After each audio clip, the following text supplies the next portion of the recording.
Well, hello, Kelpie. Nice to meet you. Hey, Leighton. Good to meet you too. So, I'd love you to go ahead and give us your backstory. Tell us your adventure in life and how you got here. Oh man, how much time have you got? 2 hours. I've been around a while.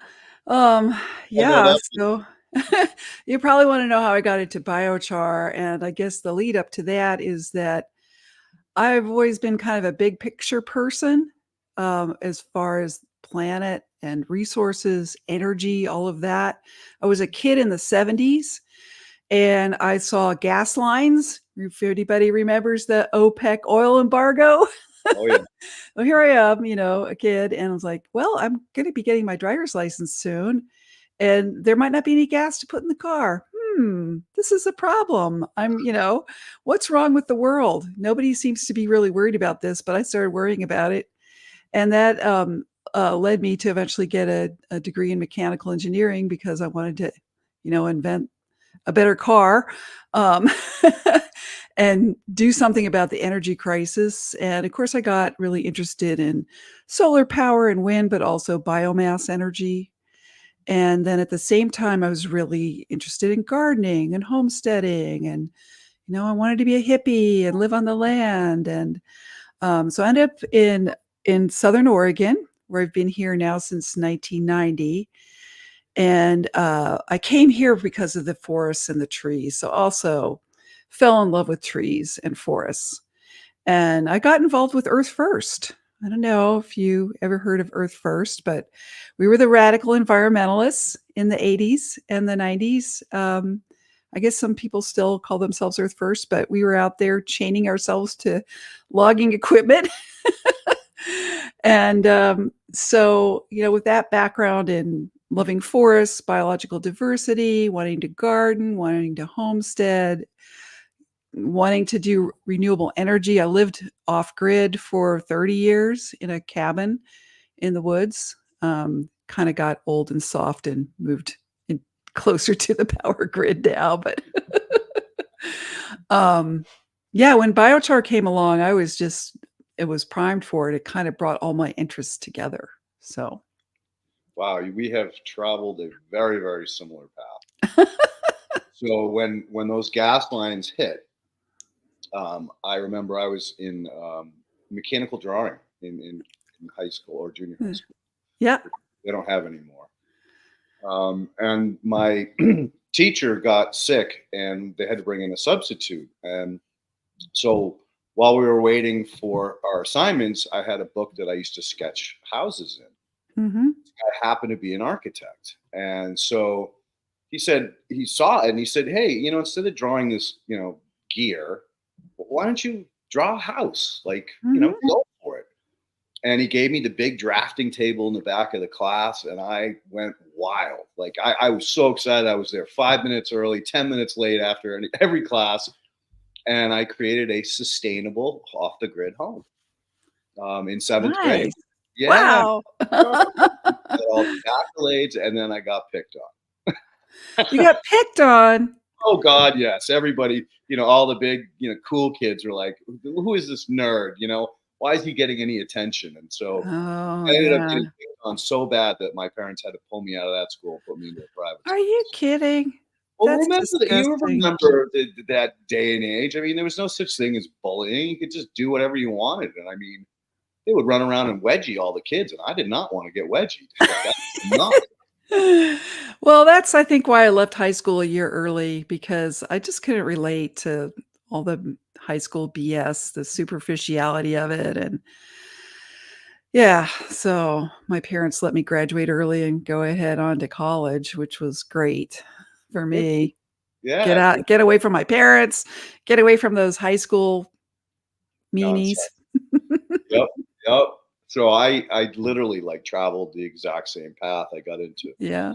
fish and plants and alternative energy sources, from everything from hydro to solar. And solar was pretty bad back then, but we had passive solar. So collecting the sunlight in a room that was dedicated to warm up and then run water tubes through that room and heat the rest of the house with it. So very, very similar path. So, Yeah. My first solar system was a 50-watt panel Maybe it was two 25-watt panels, I think. They were very small then, and a car battery and and some 12-volt light bulbs for light. No, no. It's like, "Ah, light. This is great." Now, was that when you were in your cabin? Yeah. Mhm. And where was that cabin in Oregon?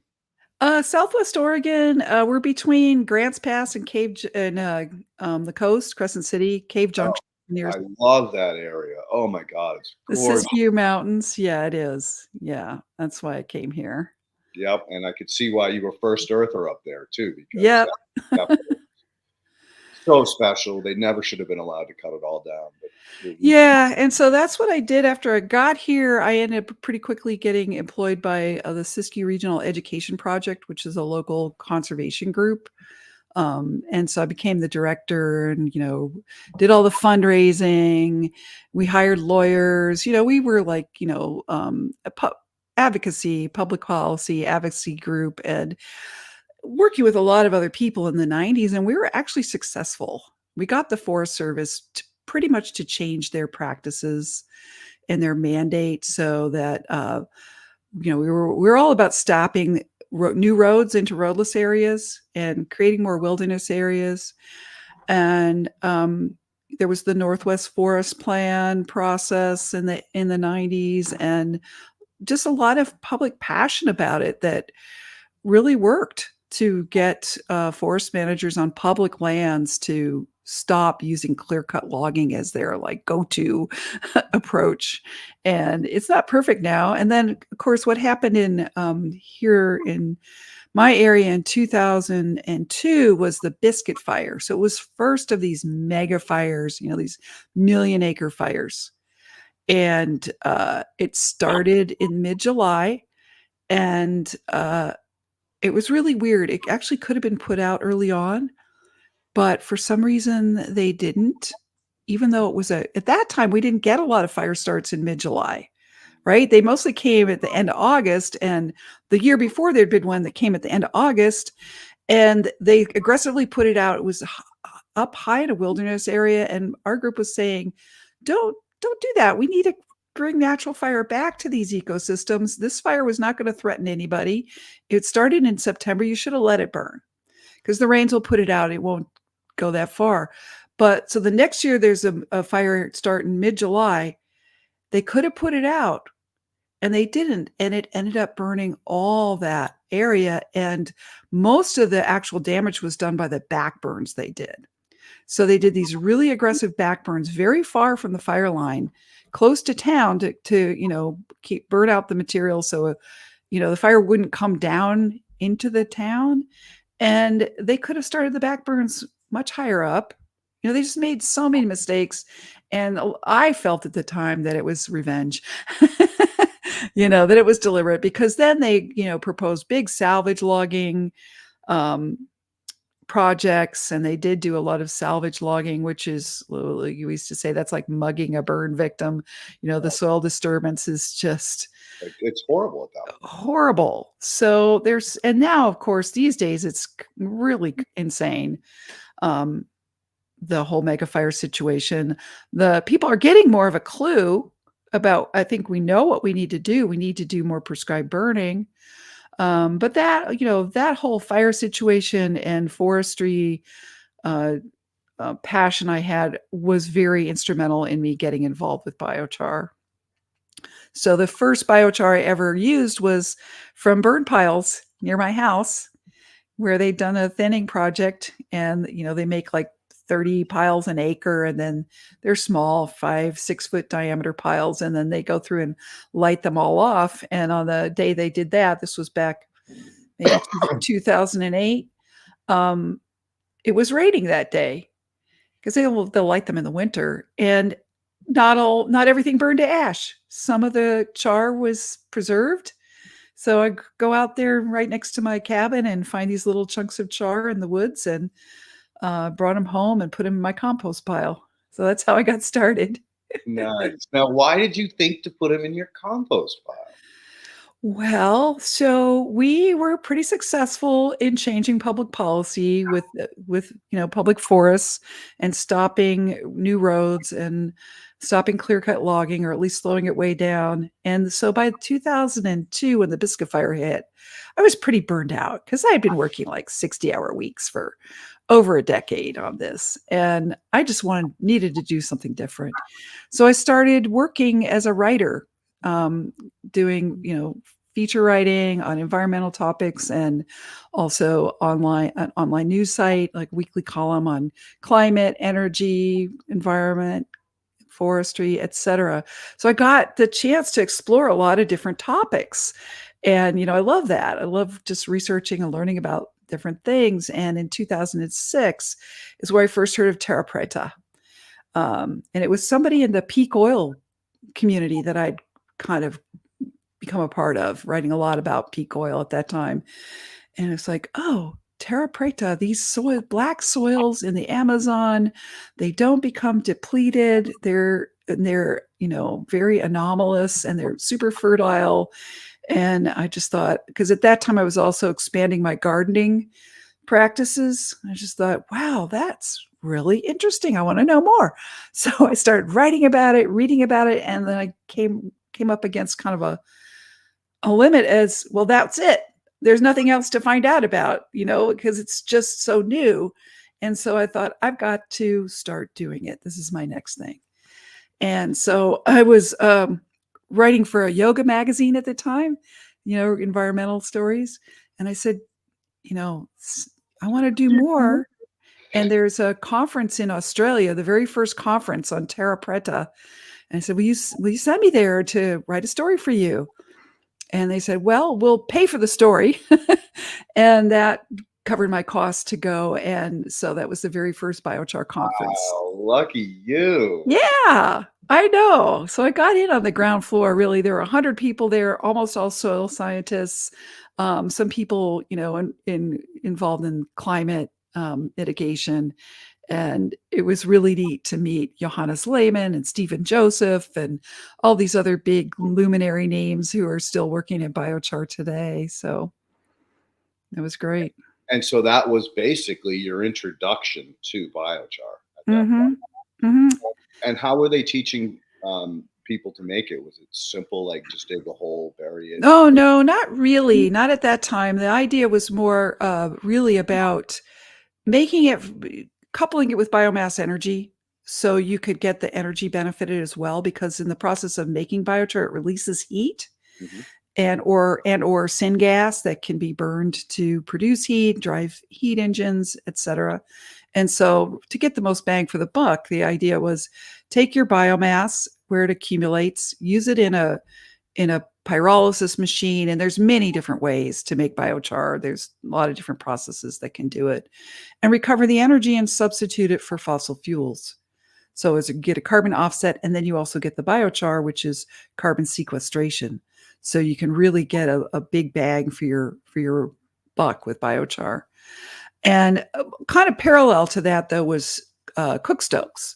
So early on, there were a lot of people who got involved in biochar early on were interested in what's happening in developing countries where you're not going to have big fancy pyrolysis machines, but there was an ongoing effort to help people cook their food, because 2 billion people on the planet are still cooking over open fires, and the women are breathing in the smoke, and it's inefficient. Either that, or they're using charcoal in the cities, and that's causing deforestation. So there's because it's really inefficient the way they make charcoal for cooking. So there was a big move to get better, cleaner cook stoves for health, and then more efficient cook stoves, so we wouldn't be promoting deforestation. And there are certain kinds of stoves that can make biochar and energy. And it's a simple gasification process. So that's kind of where I got started, was tinkering around with those stoves. And there was a big community of enthusiasts, so it was very fun. You got to interact with people. You got to invent things, using tin cans and clay and whatever materials you had, and learn how to cook over these stoves. But I also started working for the International Biochar Initiative. So the year after the conference that I went to in 2007, I got hired to do communications and project development with them. So that was really great. And I did that for about 4 years before I ended up being a independent consultant working for industry and also doing my own projects working with farmers. Fantastic. What a great experience playing around with raw materials. It's been fun as hell. Right? Oh, God. I mean, I love inventing. It's been my passion since I was a little kid to together that other people hadn't thought of. You know, some of them work really well, but a lot of Yeah, them. well, you're inventing energy efficient houses. I actually finally got to build one in 2000, or no, 1996. It was on a tip of a point on a rock. It was all rock. And so I couldn't put in a septic system. So I came up with a composting toilet hybrid. So it was actually had low flush toilets that I had a solid liquid separator that separated the solids from the liquids. The liquids went into one tank, and those were actually reclaimed and used as the fertilizer on the property. And then the solids, obviously, we composted down, made potting soil or Q newer, which everyone was like, "Oh my God!" Oh my God, that soil was so rich. I'd put it around the plants. Every 3 years when I cleaned it out, I just pull back the chips around the different landscaping areas and put it down, and those trees and plants would just explode. It's the best fertilizer. Oh, absolutely, absolutely. Just the human stigma is the hard part to get over. But yeah, so I mean, I totally get into those, whether it's merging existing technologies or taking a different approach completely. And it's a blast. I like highly encourage people to try it. I mean, yeah, you're gonna fail, but that's Yeah. half the fun of it, right? It's like, oh, Well, fuck, that's it'll work. absolutely, and that's what my intent with the biochar handbook is. My book that just came out from Chelsea Green is to give people the tools to do their own experiments because every soil is different. Everybody's got different kinds of biomass, and depending on what you have, whether it's wood chips or thank you, or straw or branches, you're going to need a different way to pyrolyze it. Mhm. And you're going to have different materials for your compost. So you just need to do some experiments. And again, reeling it back up to adding, biochar to compost, that is one of the missing steps in so much of the commercial biochar that's available is that it's not inoculated. So that when you go put it on the soil, the microbes associate with the biochar for a period of time and turn their backs on the plants, and it's a negative. It's not a positive. So yeah, Yeah, that was interesting. I've been following the biochar research since there were just like a handful of papers, and now there's thousands of papers. And oh, hey, there's Joe.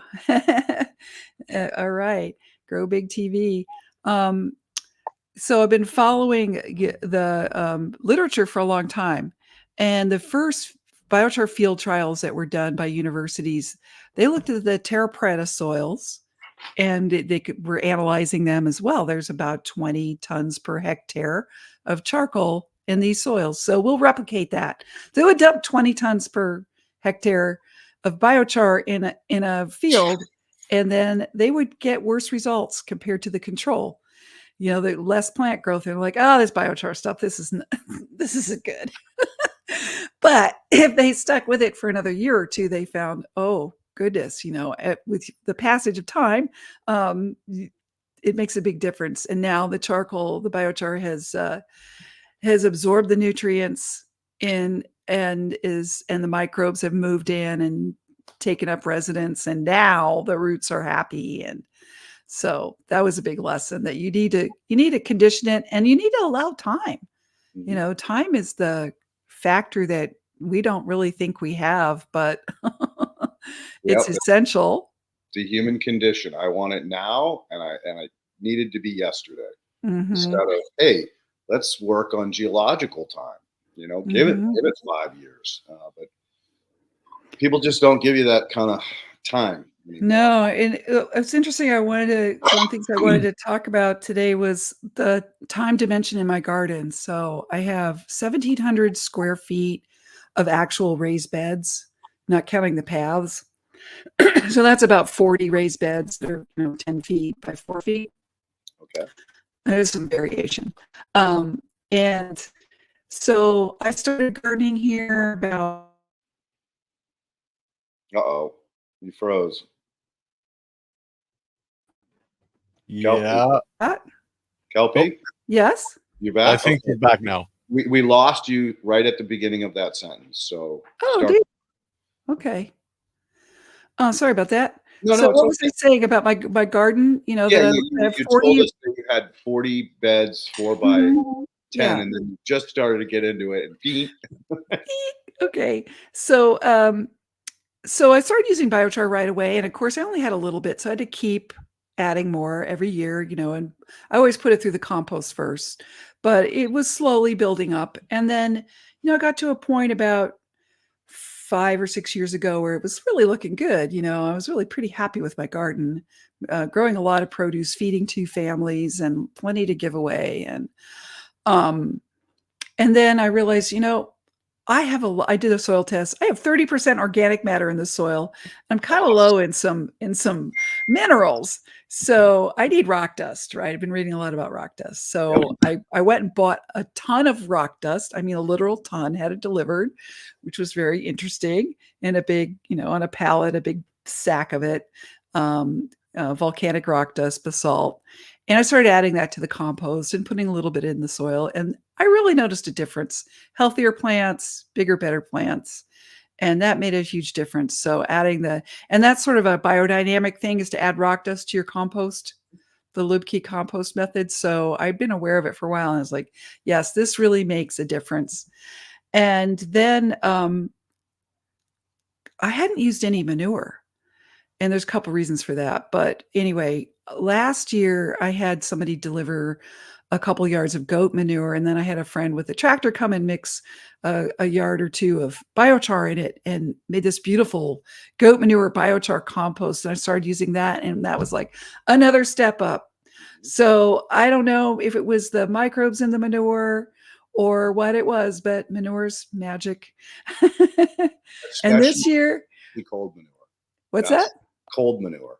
So the pelletized manure, like deer poop, llama, Oh, those pelletized ones, those are, rabbit, yeah, rabbit's another good one. alpaca. Yeah, alpaca. They Mhm. have all of the minerals, or I should say, the organic matter, along with some nutrient, not as high in nitrogen, so you don't have to Mhm. worry about killing stuff with them. And just because normally what they're grazing on is a lot more healthy than Mhm. what we feed horses and cows. Yeah, hot chicken manure is terrible. Oh God, It it's just like brings on the pests. And so that's what I've noticed this year and last year too, but this year even more. No pests, mhm. no spotted beetles, no potato bugs. I mean, I still have some aphids on the broccoli, but those are easy to get rid of. You just wash them down with some soap or even just water. And I still had a few flea beetles, but other than that, no pests. Yeah, healthy plants, healthy plants. That's a revelation to me. Yeah.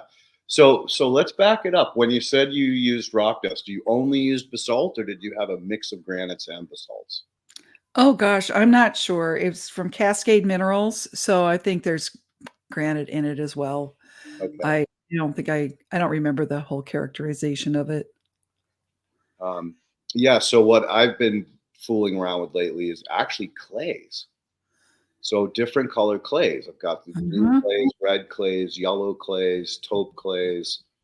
As a result, I'm working at Peachel, and so instead of purchasing rock dust, which takes a lot longer for the microbes to actually be able to Mhm. break down, I'm finding that these clays are really bumping the mineral I part of. bet. Yeah, I wish I had more clay in my soil. So I'm on a terrace above the river. So they call it, the soil type is called Tequilma cobbly loam, but I call it Tequilma loamy cobbles because there ain't much soil there. So I've built my soil. So I feel like, for one thing, everything I've learned is a great lesson for anybody who's got one of those community gardens, or, a garden in a, where you just like bring it in compost and manufactured soil, because I've built it from the ground up, this soil.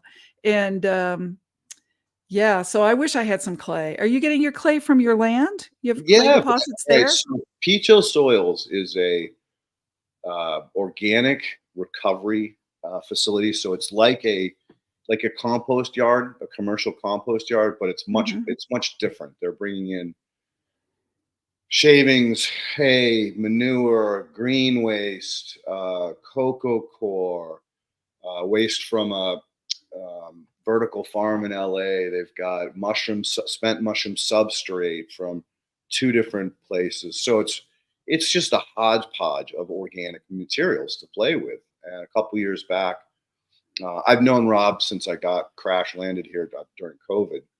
Um, and a couple years back, or through, I'm probably more, probably three now, I went to him. I said, "Hey, listen, I've got a job coming up in Irvine, and I need a place to make compost.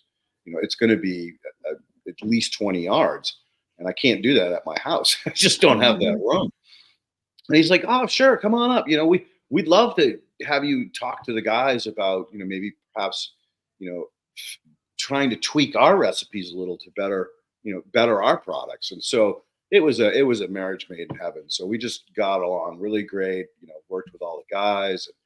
So they also bring in a lot of soils. And so when the soils come in, I'm like, okay, where's that from? And of course, they have to test it because of the California restrictions, CDFA laws, and all that.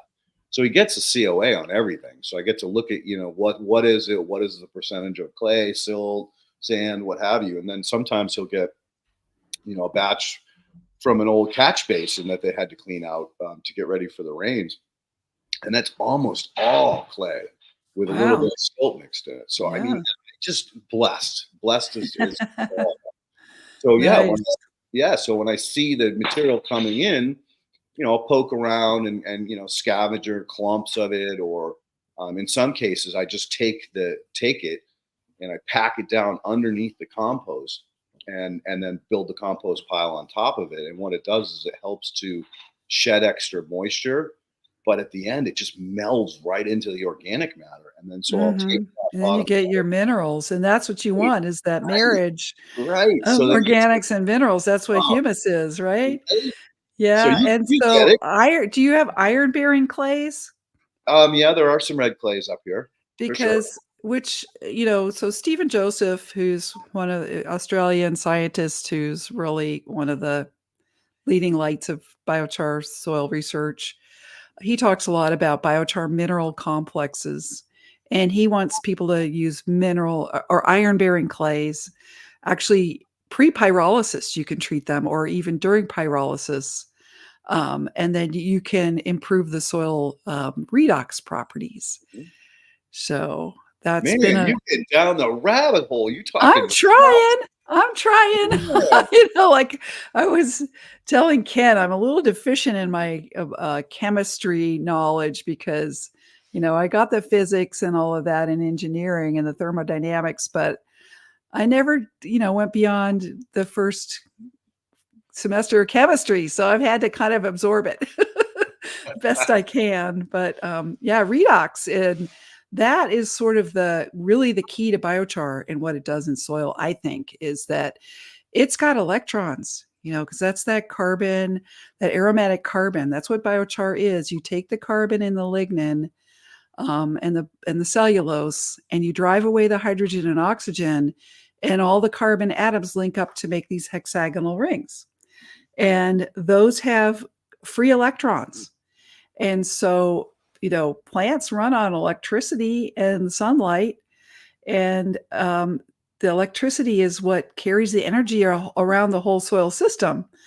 And you could get too many electrons, then you have a reducing situation, like in a swamp, an anaerobic situation, or you can get an oxidized soil where it can be, like the bad agricultural soils that we have that have been Yeah. destroyed. So that's how, one of the things that biochar can do is really, it's not a fertilizer exactly. It's a soil conditioner, and it stays, it lasts. We know organic matter is really good for soils, and that we've lost it because of oxidation. When I first heard about biochar back in 2006 and how these soils were lasting for thousands of years with carbon, and they were not like the oxidized red soils of the Amazon rainforest. My first thought was, okay, so you add biochar, and it's like permanent compost. It doesn't get oxidized and by microbes, and this carbon doesn't go back to the atmosphere. It stays in the soil. So as I just started being kind of trying to really up my gardening game, and I was spending so much time hauling manure, trying to get some organic matter in the soil, and then every year the soil would shrink. You have to do it again. And what I found now, adding biochar all these years, is my soil doesn't really shrink much. No. And sometimes it's sometimes it's spilling out of the beds, and I can move it elsewhere. So all that extra root mass, right? Yes. So it's interesting that you talk about soil as a battery. Yeah. Right. That's the big aha moment that people don't usually get. And it's funny that you'll love this. I mean, just recently, within the last probably 9 months, I'm a soil biologist. I don't know if you know, soil biologist, soil engineer. I work with clients pretty much used to all over the country. Mm-hmm. Basically, I'm located here in SoCal now. But I always get, oh, what's the NPK? What's the NPK? And I was like, I gotta change that, because first I'd get pissed. I'd be like, no, I don't do NPK. I do soil right? We create nitrogen through other sources called biology. Nitrogen's in the atmosphere. Right. We're just fixing it with the biology. So and so I step back, and I'm like, I can't get mad at these people, because at least they looked at chemistry. Like they started a soil test. How many people just don't even ever do a soil test? Right. So my whole motif now is when someone says, "Oh, well, what's the NPK?" I said, well, I want you to think about NPK a little differently. I want you to think about CNPK. You're like, well, what do you mean? Carbon. Carbon is critical for the nitrogen to actually be absorbed by the plant. Mm-hmm. Bacteria have to have carbon as a food source so that they can metabolize that nitrogen. And so you've got to look at your carbon. So how much carbon do you have in your soil? Well, what do you mean? I go, organic matter. How much organic matter do you have in your soil? And they're like, oh, 3%, 2%, 1%. I'm like, you're throwing your NPK away. It's just washing right out of the soil system. If we can increase your total organic pool of carbon, or root stalks, compost, whatever it is, if we can increase that in your soil, you can cut your NPK in half right away. And they're like, really? Does it work that way? And I'm like, try it. Take an acre of your land and just do a test plot, and you tell me. And so normally they'll come back and say, wow, that was amazing. I never knew that. I go, well, the chemistry companies don't want you to know that. But now I want to take you to the next level, and I want you to look at your fertility as C, pre-NPK, plus biology. And they're like, well, what is that? I go, well, that's nature was before we screwed everything up with our NPK. So I turn a hater into a lover, right? Yeah, and you could do some tests of your soil biology. I did a test of my compost last year with Ward Labs. Okay. And they do a PLFA, phospholipo fatty acids. Thank you. So it's what's in the cell walls, I guess. And it's not a genetic test, but it can give you the kind of structure of the community, right? How many bacteria versus fungi versus predator species. And that was really interesting, because it came out top in diversity. And I was really pleased. So was it a direct microscopy or PLFA? PLFA. See, PLFA though only measures that fatty acid that's in the cytoplasm. Mm-hmm. So it's very difficult for them to truly interpret F2B and predators. It's not as, it's more general. Like, that's why I love direct microscopy for $150. you can really say, okay, I have this many protozoa, I have this many nematodes, I have this much fungi. Because at the end of the day, the one piece everybody is missing is the protozoa and the fungi. And if you have those, you have nutrient cycling. I mean, we Yeah. did a deep dive on really like how do we measure biology against NPK. And so by using a combination of Earth Fort, which is up by you guys in Corvallis, and direct microscopy with a great young lady, Andy Marsh, down at Rhizos.science. We overlaid the two of them and determined that if you have, hopefully I get this right, I think it's 200,000 protozoa per unigram, you're releasing 300 plus pounds of nitrogen per acre over a 90-day period. You don't need any fertilizer. Yeah. You don't need any, right? So, that's why I generally recommend that, don't bother with the Haney or the PLFA. Go right for direct microscopy. Really? Okay. Because you'll learn so much more about how to. Well, they gave me a number for the bacteria and the fungi and the protozoa, so maybe it's not accurate, but it's at least some indication. I don't want to poo-poo it. I really don't. I encourage anybody to get any kind of test they can. But for a little bit more, you'll get a way more robust data set. You know what I've been doing is circular chromatography. Have you ever tried that? The Pfeiffer? Yeah. So I've actually gone worse. I've gone down the DNA rabbit hole. I jumped off the fucking cliff. Well, this isn't DNA. This is actually a picture of the humic structure. Yeah. And it's really fun because it's qualitative, not quantitative. And you just take your compost, your soil, whatever you want to test, and you shake it up with an alkaline extraction, potassium. Forget what it is. But anyway, what's that? Hydroxate. Yeah. Yep. I think that's it. And then you take a circular filter paper and you absorb silver nitrate in it, which is the chemical that is on photographic paper. And so it reacts with the chemicals that come out of the alkali extraction, and it makes you a picture.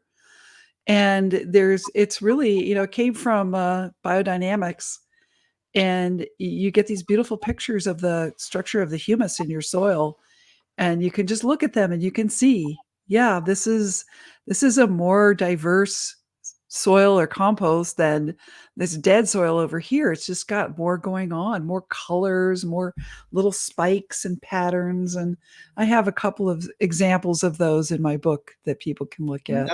Nice. Ken, maybe you can find, is the book online, or is it you have to purchase it? You have to purchase it. I'm sorry, a hard copy, or is it online? Oh, there's a Kindle version. Okay, perfect. All right. Unfortunately, he probably doesn't have it, but I could also show you. If you can, if you have one of your copies there. Oh yeah. Open up to that, because I'd love people to see. I mean, it's really a very, very interesting way of looking at it. And again, it was actually one of those things again that was developed for. Or recently, there's been a really good book on it that's in Spanish, because it was developed by some. Extension people for farmers in Mexico who don't have access to labs, right? They can't just send their stuff off to a lab that easily. And okay, now I can't find that page. It's in here somewhere. No worries at all. This is very relaxed. But I love the fact that you've done that and have documented it and put it in your book. That's fantastic. Yeah, here we go. So I don't know how well you can see that. There you go. But yeah, look at the top one. See the one here? Let's see. No, it would be the other page. Everything's backwards. Yeah. Exactly. Okay, this is plain cattle manure. Okay. And the one next to it is cattle manure and biochar. And you can see there's more radial features. Yep. And more spikes, less banding. So there's more interpenetration. And that's just, those are all kind of, and then the one just below it is a commercial compost. And again, the one with less banding and more spikes is the one with biochar. And Okay. then on the very bottom, that's just a comparison of a ash, a boiler ash with some carbon in it.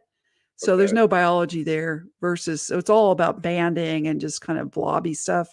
And then the one next to it with all the nice spikes is my garden soil. Oh, wow. Yeah. Looks like a star. So yeah, yeah. So it's just fun. It's artistic, it's qualitative, and you start getting a feel for things rather than always trying to go by some numbers. Agreed. And it's home. You can do it at home, which is the nice Mhm. part. I mean, Yeah, I think I got all the equipment for less than $100. A yeah, couple of test tubes, and you shake them, and then you get the filters, and pour yeah. them on and have fun. Wait for it to dry. Uh-huh. Too cool. Too cool. Yeah. So I guess we probably ought to start talking about the method that you developed over all of these years that you've been working on this. For making biochar? Yeah. Yeah, because that's what I really do and teach the most is how to make it.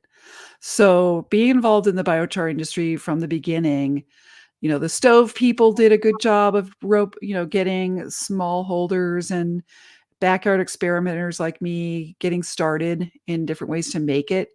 But we were just making little amounts at a time, and I wanted more. And so, there were always some people, Japanese researchers. So there were, there's a big history of charcoal in soil is all over the world. And the Japanese were one of the cultures that did use charcoal in soil. And so early on, I saw these pictures of a cone kiln that was made in Japan, and there was no information in English about it, but there were some pictures. It was just like a 5-foot diameter kind of fire pit. And this is my kiln that I manufacture, and it's so the first one I made was cone shape, but then I realized a cylinder works just as well, and you can make even more. So this is a cylinder that's called the Ring of Fire kiln. That's actually my older model. It's a little smaller, but it's 7.5 feet in diameter, and it's 6 4-foot long panels. You can load up the whole thing in the back of your pickup, take it anywhere you want to go, bolt the panels together, and then there's a heat shield that bolts around the outside, and that holds in the heat to make it a little more efficient. For producing biochar, we can make about 20% conversion of biomass to biochar. And and we do it just using slash, all those sticks and branches. And if you're clearing around your house because of fire danger, you really need to get rid of this stuff. You can't afford to leave it lying around. Mhm. So we can put it in that kiln and make biochar, and I can make a couple of cubic yards in a few hours. So now we're talking. Now we get enough biochar to put in the compost, amend the garden, put it on your lawn, start a little business, making compost or worm castings with biochar, and you sell it. Contractors are buying these at arborists for their jobs where they're going out, and clearing brush for clients. And then, yeah, see, it fits in the back of a Subaru. That is amazing. Holy Yeah. cow. I didn't realize you could break it down that far. Yeah, that's why I did that, because other people were making somewhat similar things, but they were just one piece. And my first kilns were one piece. From the cone kiln, I went to a bigger kind of pyramid shaped kiln that was good. It was big. It could make a cubic yard of char, but it was very heavy. So it was hard to move around. Look This at that. one, I can move it around myself. I can set it up myself. Uh, yep, it makes a lot of char. So if you're So hungry for char, you want it. how long does it take? 24 hours or? Oh no, not even about 4 hours to make Oh, 2 or wow. 3 yards. Yeah, because you quench it at the end. So, um, there's different ways of making char. The traditional way of making charcoal is you dig a pit in the ground, and you load it full of wood, and then you pile dirt on top of it, and you leave a few little air holes. You light one end of this pile of wood, and it slowly smolders for days, and it pumps out huge amounts of really awful smoke. And that makes what we call a low temperature charcoal or a fuel charcoal. So what happens is it carbonizes, drives off the hydrogen and oxygen, but some of that smoke recondenses as a tarry material in the charcoal. And that's fine for fuel charcoal, but it's not the best for soil. So it's usually made about 300 to 400 degrees centigrade is the temperature inside there. I'm making a higher temperature char. It's more of a gasification process where the tars and oils are driven off and they're gone. So there's no real chance for them to recondense. So it's a lot more like activated carbon. So it's very light, very porous, has a lot of surface area. You can use it as a substitute for activated carbon in a lot of applications like water filtration. So it has a lot of uses. It's really a lot easier to use. And it's made of 600, 700, 800 degrees centigrade in the flame. Because flame is 1800, 1900, 2000 centigrade. So it's made at a very high temperature. And it's mostly pure carbon and very, very stable. The lower temperature chars, because they have more hydrogen and oxygen attached to them, actually have some interesting properties because they've got organic acids and compounds that are microbe food. And if you compost them, they can be very good. And they can also have some uses in immobilizing and processing contaminants and soil remediation. But biochar, like I said, I started off when there was a handful of papers on it, and it wasn't even called biochar. And now there's thousands of papers every year. And a lot of this is just paper mill stuff, like, okay, I'm a grad student. I'm going to see if I'm going to pyrolyze, carbonize this really weird material, like onion skins. What are its characteristics? Oh, you can use this is actually really good because of the minerals in it to, remediate some organic contaminant in soil. So whatever, there's a lot of this kind of spreading out of the knowledge, which is interesting. And then, every once in a while, somebody will say, well, we got to pull this back together and synthesize and do a meta analysis of all these studies and see what we can learn about how good is biochar for removing PFAS or some other persistent organic pollutant. And so it's just a lot of interesting stuff going on. And there's a lot of applications for biochar beyond soil. They're using it in building products. They're using it in, for remediation. They're using it in asphalt. They're using it in different electrical applications like fuel cells and electrodes and all these things that you might use graphene for, carbon nanotubes. It just gets pretty wild, all the different things you can use carbon for. But I really focus on soils because I think that's the most important thing right now. Hey, we all come from the soil. We all go back to the soil. So without ashes to ashes, dust to dust. Right? Well, let's face it, we've made a lot of dust. Yeah, we have. Yeah, I had Michael Whitman from Blue Sky. Yeah, Michael's an old buddy of mine. We've been on this journey together a long time. I kind of figured as much. Yeah, he brought us up to speed on the use of it in concrete and some of these other building materials, which is fantastic. And the more we can reduce the footprint of these kinds of building materials, the better off we are. And the fact that it's even stronger, should be a no-brainer, right? Yeah, my project I want to get into next is to make some biochar bricks for my raised beds, because the wooden frames, they disintegrate after a while. Oh yeah. So they're good fungal food. True. But then they have all the work of trying to replace them. Oh yeah. No, you just stack the bricks right around the outside edge and let the fungi have it. Yeah. No, that's a great idea. So are you going to fire the bricks, or are you just going to air dry them? I don't know. I haven't figured it out yet. I need to find the time. I need to find a minute. There you go. Well, it's an ambition at this point. I hear that one.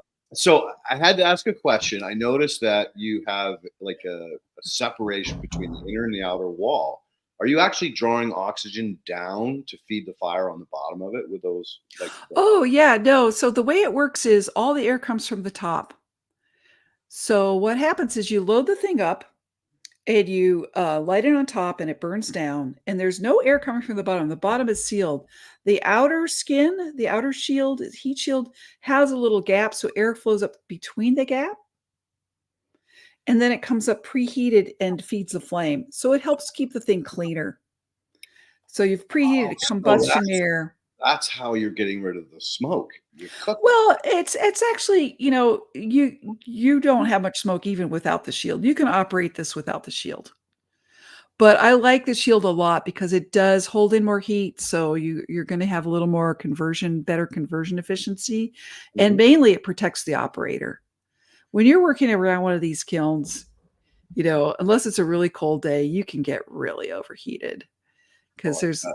they put out a lot of heat. So it's just a more efficient process, and it protects the worker, so it's easier to use. So I Gotcha. think it's really worth it. But yeah, and it also probably makes it a little bit cleaner.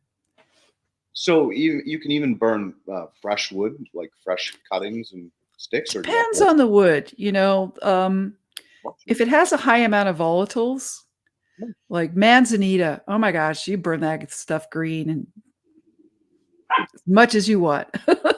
Oh, Because interesting. it doesn't have a lot of water content in it. Other things like poplar will have a lot of water content. If it's green, very hard to burn. Um, and then, and if it has a lot of volatiles, sometimes cedar branches, even if they're wet, and pine, they have a fair amount of volatiles. But oak, if it's wet, don't even try. It's dense and wet. So you learn over time what's going to burn, and then size makes a difference. And so, like, sometimes I've been in a situation where you show up to do a workshop and you tell them you want dry fuel, and they're like, "Oh, I think it's dry." It's sat out in the rain all winter. Like, oh gosh, And I was like, "Do you have any pallets in the shed? Because we can start the fire with those." So you get a good fire going with the pallets, and then you can kind of put the green stuff in. But So you you would can't. start with the pallets on the bottom, not on the top. I would just load it full of pallets Got you. and just burn pallets till I get the first charge. You're going to burn it down until you get glowing coals on the bottom, and it's starting to ash. So you've kind of burnt it all the way down till there's maybe a foot of hot coals on the bottom, and then you start adding more, and you just add more for a couple of hours. And that the Ring of Fire kiln, the latest version is 5.3 cubic yards in capacity. And so if we fill it a little more than halfway full, we've made 3 yards. That's a lot. That's a lot. And we can do that if the fuels are right, they're not too wet and they're not too big. Like, big logs take a longer time to char.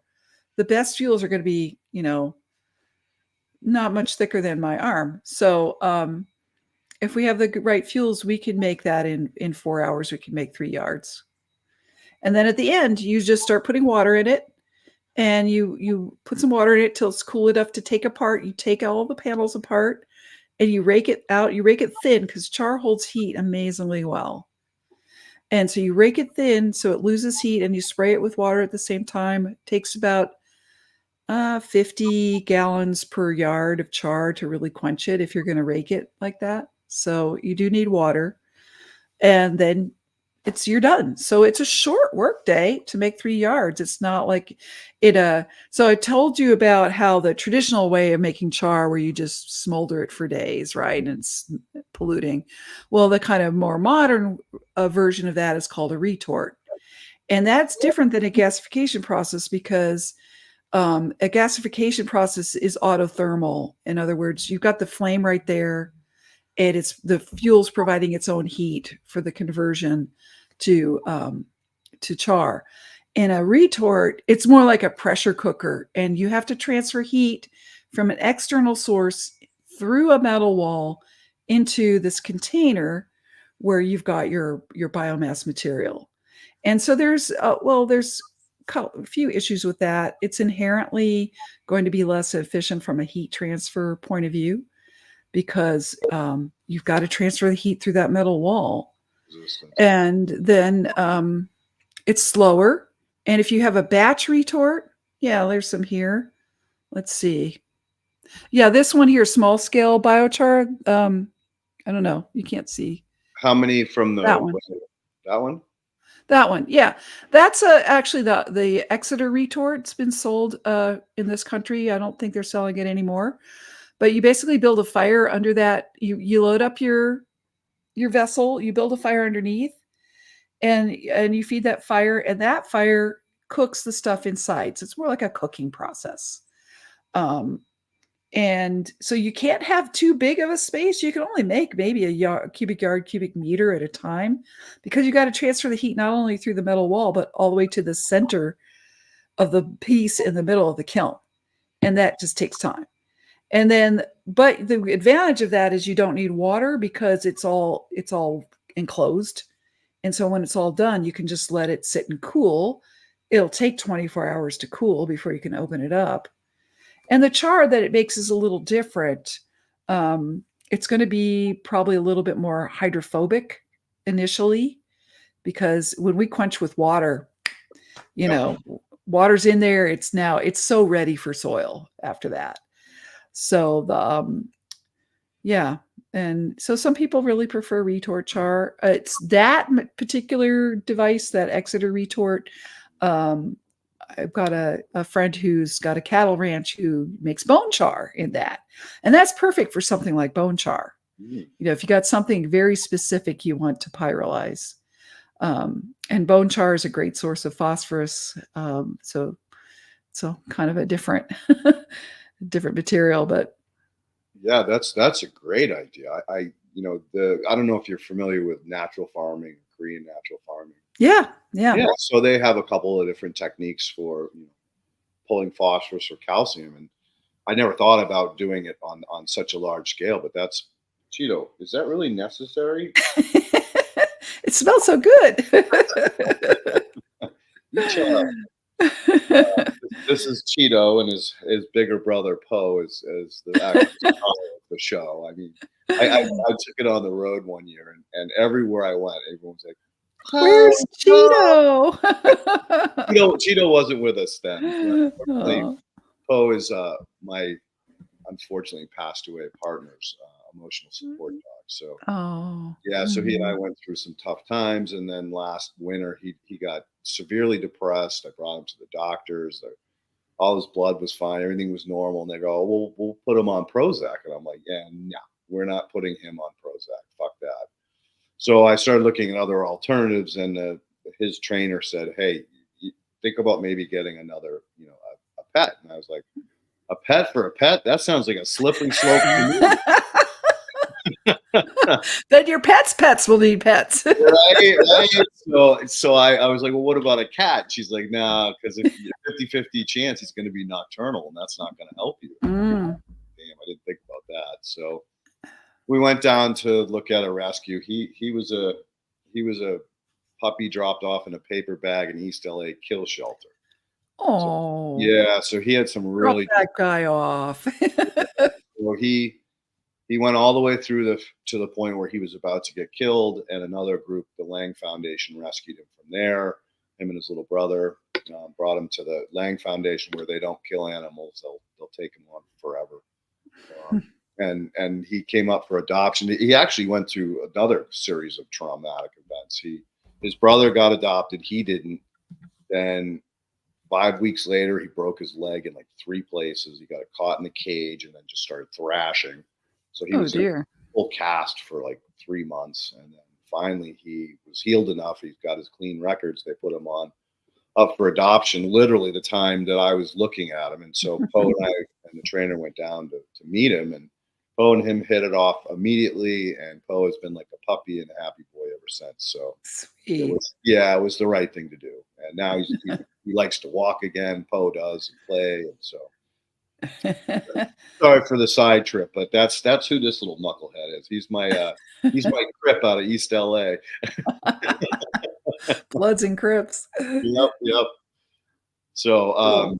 so back to biochar. So when you have a lower temperature char, what is the structure of that product in the end? Is it, you said it's more hydrophobic, Are the pore spaces smaller so that the water can't get in there, or what makes it like that? It can be like that. I haven't worked with it a whole lot, but early on, I was buying bags of lump hardwood charcoal from the store when I wanted to play with char. And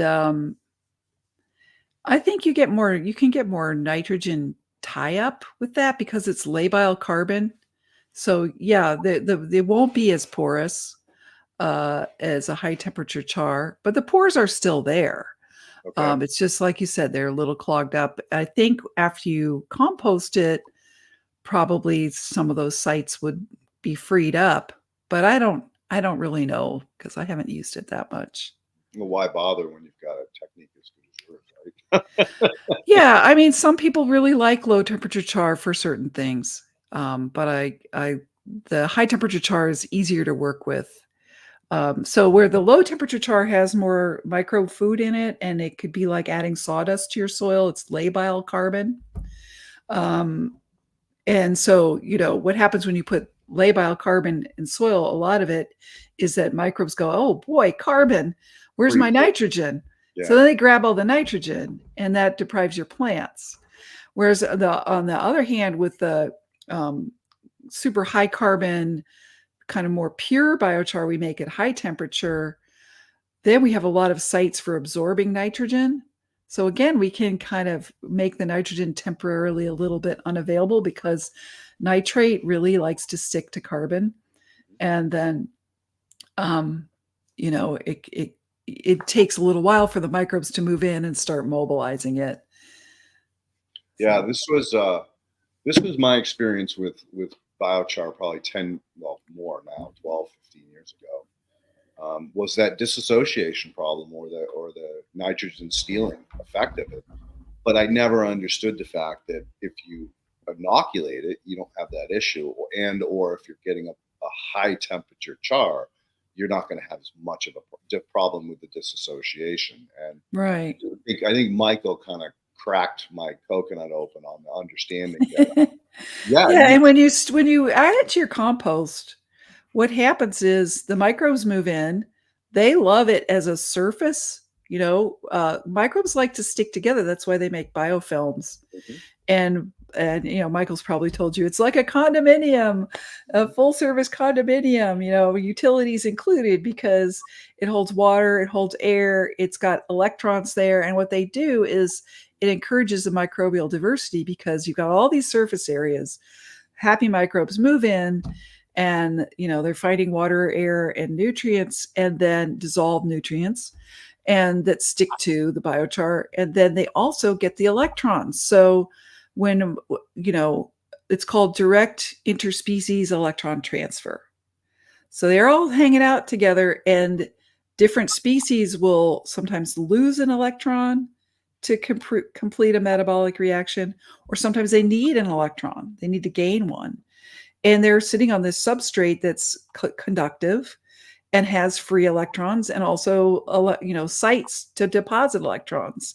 So it just amps up their whole metabolic efficiency by working together. So they find actually that early on, some people in the research community were worried that if you add biochar to soil, you're going to increase soil respiration by encouraging all these microbes, and then you're going to have more CO2. So the soils are going to emit more greenhouse gases, and that's called what's it called? I can't think of it right now. Anyway, so Transpiration. no, that's water. No, it's anyway, it doesn't matter. It's respiration, right? Because you've got microbes, they're eating the carbon and they're respiring CO2. And so you're improving, you're boosting these microbes. So it's just priming. That's what it's called, priming. No. And so they would do these studies. They put biochar in a litter bag in a forest soil, and the microbial activity would increase, and there'd be more CO2 released from the soil. So like, this isn't good. This biochar is going to cause more CO2 emissions.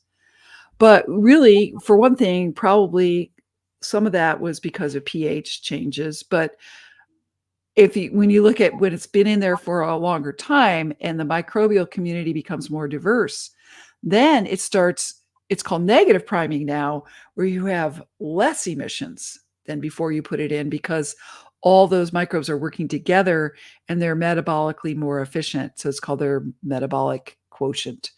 So because they're working together as a community, where their waste products are being consumed within the community and not emitted. And so, and then the carbon keeps increasing in the soil from this. So Well, that's after time, there's always this time period with biochar because it's dead. You've just cooked it at 1,000 degrees, right? It's just carbon, it's mineral. And then the way carbon can transform from mineral form to being the basis of life is the miracle, right? And so it just takes a little time. So put it in your compost, make a fantastic compost. Microbes have time to move in. So you just give it a year, and then then you've got this amazing compost.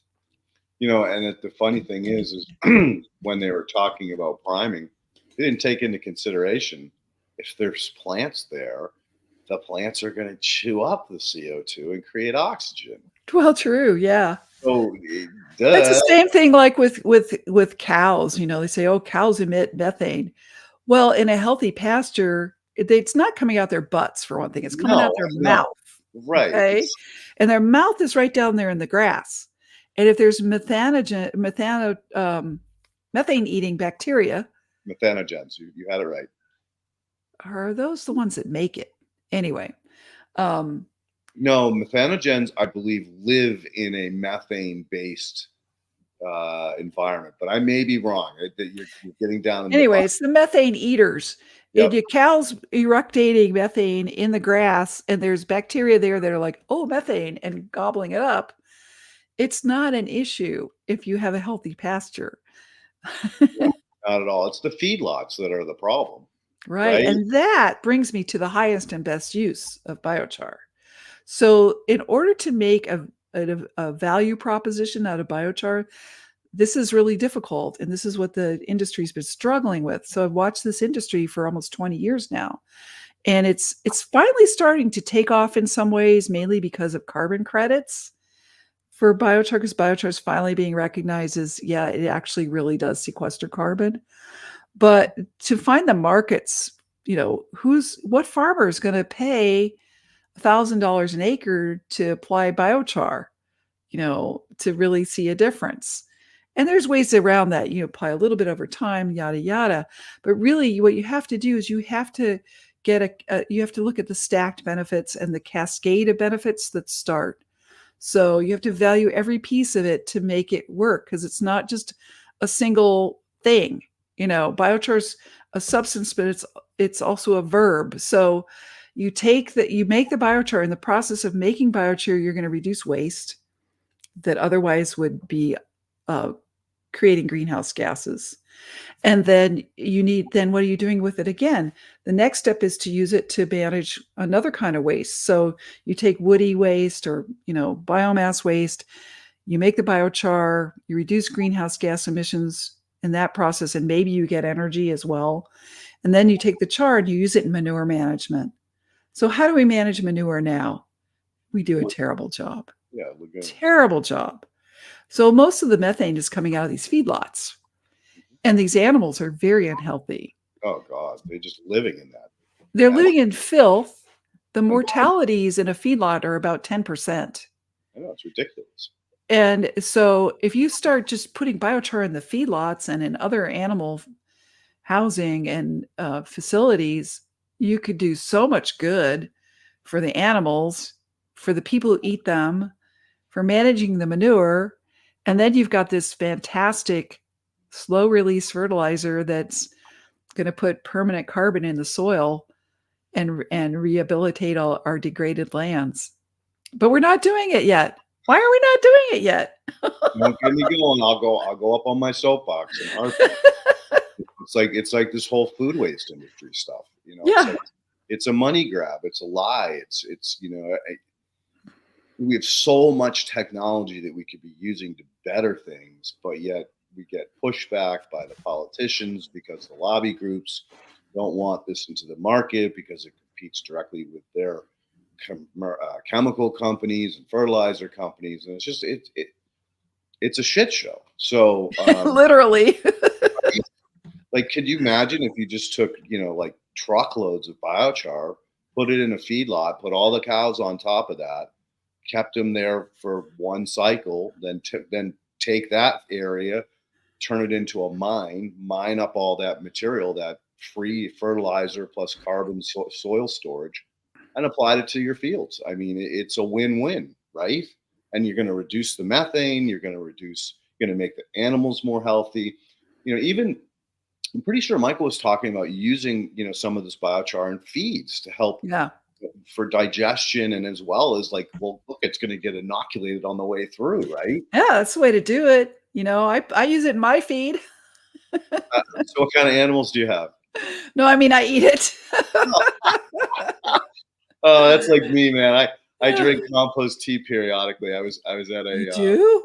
yeah, I was at a regen conference or a workshop. Wow, that's badass. He drinks compost tea. I love it. Listen, I'll take it another level. So I was at this regen conference. I was doing a small presentation in the afternoon, and there was a photographer there that he's documenting for a magazine. And so he comes up to me, was talking to me about compost, and he goes, so, what is the best benefit? I said, oh, well, gut health. What are you talking about? I go, us humans, our guts are fucked up because we've eaten all this food that's not healthy for us. And even if you find organic food that you can afford, who knows how organic it is? I mean, look at what Omri does. It can be up to 30% now, urea, and they can still call it organic fertilizers. Mm-hmm. So I took a shovel of my compost and started eating it. He was like, can I take a picture?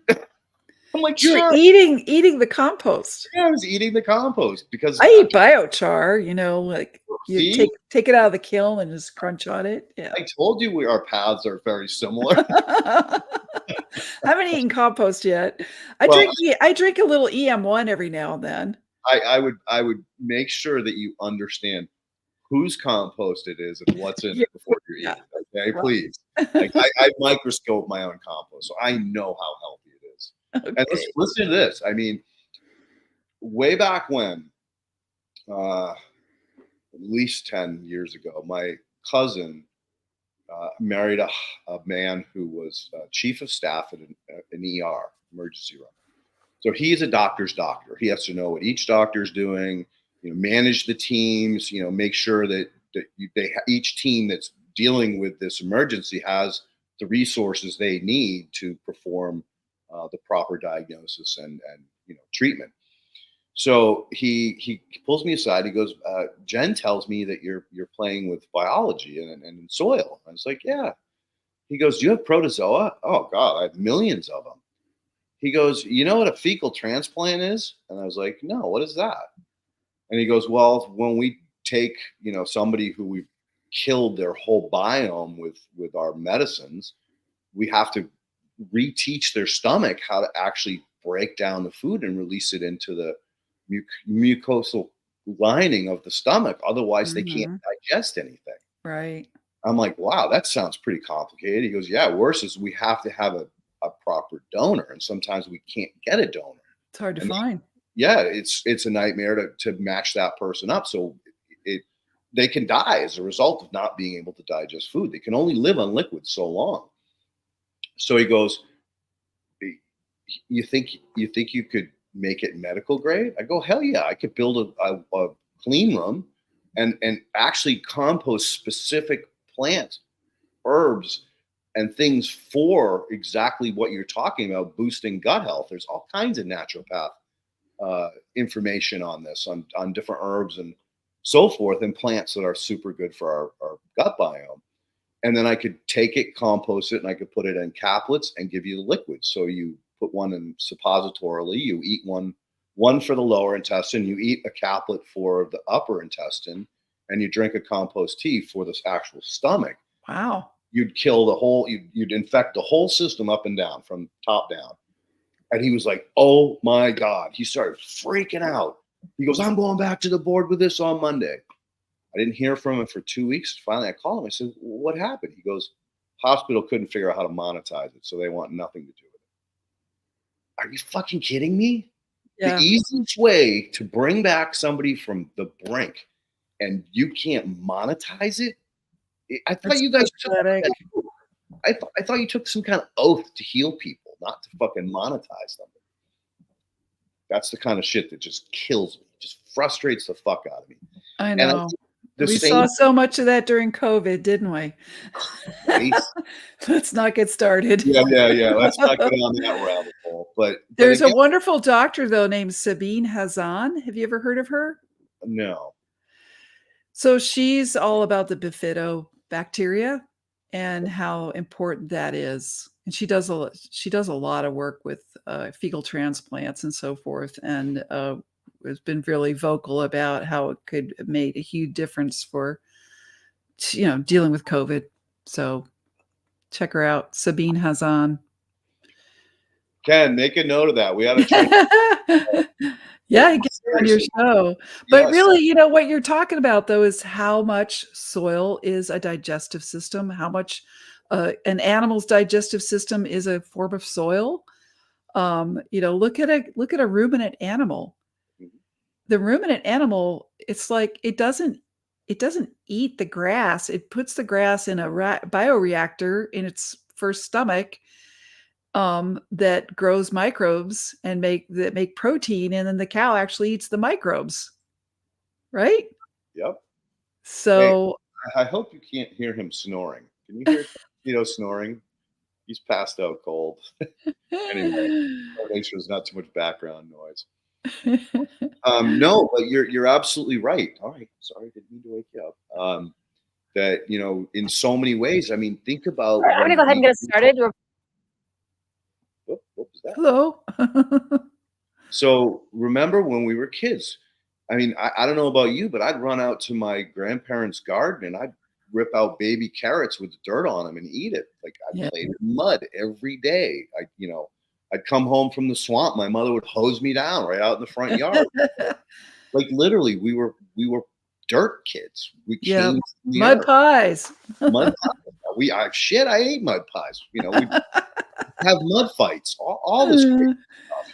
And we are so much more healthy than like the kids I have are just, there's so many allergies and all kinds of problems and health issues, everything from immune systems to That's a denial of the microbiome for sure. Yeah, totally.